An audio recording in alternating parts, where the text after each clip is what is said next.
আমাদের শহীদ বুদ্ধিজীবী দিবসের যে কর্মসূচি, সেই কর্মসূচি আমি আপনাদের সামনে বলছি। 14ই ডিসেম্বর শহীদ বুদ্ধিজীবী দিবস উপলক্ষে নয়াপল্টনস্থ বিএনপি কেন্দ্রীয় কার্যালয় সহ সারা দেশে দলীয় কার্যালয়গুলোতে জাতীয় পতাকা অর্ধনমিতকরণ ও কালো পতাকা উত্তোলন করা হবে। দিবসটি উপলক্ষে ঢাকা সহ সারা দেশে দলের উদ্যোগে আলোচনা সভা অনুষ্ঠিত হবে। ঢাকায় আগামীকাল 13ই ডিসেম্বর 2024 বিএনপির উদ্যোগে রাজধানীর রমনাস্থ ইঞ্জিনিয়ার্স ইনস্টিটিউশনে বেলা 2টায় আলোচনা সভা অনুষ্ঠিত হবে। দিবসটি উপলক্ষে 14ই ডিসেম্বর 2024 9টায় বিএনপির জাতীয় নেতৃবৃন্দ সহ বিএনপি এর অঙ্গ সহযোগী সংগঠনের সকল পর্যায়ের নেতাকর্মীরা মিরপুরস্থ শহীদ বুদ্ধিজীবী মাজারে শহীদদের অম্লান স্মৃতির প্রতি শ্রদ্ধা ও পুষ্পার্ঘ্য প্রদর্শন করবেন। সভায় মহান বিজয় দিবস এবং শহীদ বুদ্ধিজীবী দিবস উপলক্ষে যৌথ সভায় গৃহীত কর্মসূচি সফল করতে ঢাকা সহ সারা দেশের বিএনপি এবং এর অঙ্গ ও সহযোগী সংগঠনের সকল পর্যায়ের নেতাকর্মীদেরকে আহ্বান জানাচ্ছে। বন্ধুরা আমার, মহান বিজয় দিবসের কর্মসূচি এখানে জাতীয় স্থায়ী কমিটি সহ তারা যে আলোচনা করেছেন এবং আজকের এখানে এটার উপর ভিত্তি করে আমাদের কর্মসূচি যেটা আমরা করেছি, কি বলা যায়, আমরা এখানে পাঠ করেছি, আমরা এখানে সিদ্ধান্ত গ্রহণ করেছি, সেটা আমি আপনাদের সামনে উপস্থাপন করছি।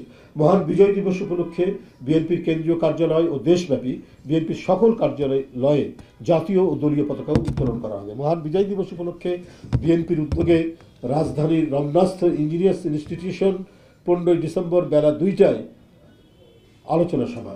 দিবসটি উপলক্ষে 16ই ডিসেম্বর বিকালে সবার আগে বাংলাদেশের উদ্যোগে মানিক মিয়া এভিনিউ সংসদ ভবনে কনসার্ট অনুষ্ঠিত হবে। এটি একেবারে রাজনৈতিক যে আমাদের অঙ্গ সংগঠন বা বিএনপি সংগঠনের বাইরে আমাদের কিছু নেতৃবৃন্দ সহ এটা একটু সর্বজনীন করার জন্য এই বড় কনসার্টটি অনুষ্ঠিত হবে। এটা 16 তারিখে। মহান বিজয় দিবস উপলক্ষে 16ই ডিসেম্বর ভোরে বিএনপির জাতীয় নেতৃবৃন্দ সহ সকল পর্যায়ের নেতাকর্মীরা জাতীয় স্মৃতিসৌধে গমন এবং শহীদ বীর মুক্তিযোদ্ধাদের স্মৃতির প্রতি শ্রদ্ধা জ্ঞাপন ও পুষ্প স্তবক অর্পণ করবেন।